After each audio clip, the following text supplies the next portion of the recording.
شیخ رشید وایي د بې باورۍ تحریک د ووټ په ورځ به رینجر او ملیشه پارلمان امنیت ساتي.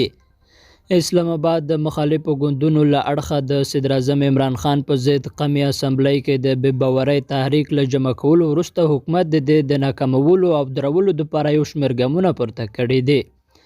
د پنجشنبې په ورځ د پارلمنټ لجیس کې د جمعیت علما اسلام د غړو سره له تاوتریخوالي وروسته حکومت اعلان کړی دی چې د بې باورۍ تحریک په اړه د رایو اچولو په ورځ به رینجر او ملیشه د پارلمان په امنیت ساتلو ګمارل کیږي. د کورنۍ چارو مرکزي وزیر شیخ رشید په اسلام آباد کې د مطبوعاتو سره خبرو کې ویل قانون په لاس کې اخیستونکي څوک به هم نه پرېږدي.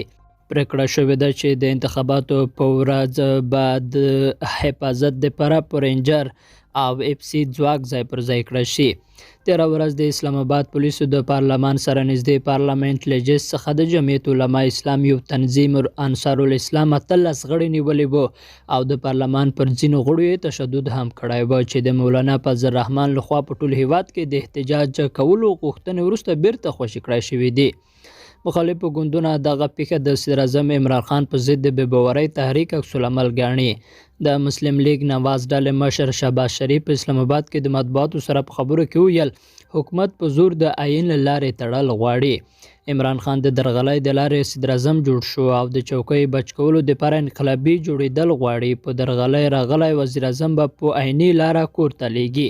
د مخالفو ګوندونو له اړخه د صدراعظم عمران خان په ضد قومي اسمبلۍ کې د بې باورۍ تحریک له جمع کولو وروسته حکومت د دې د ناکامولو او درولو دپاره د هغو غړو د غړیتوب د ختمولو پرېکړه هم کړې چې د صدراعظم په ضد به د بې باورۍ ووټ کاروي.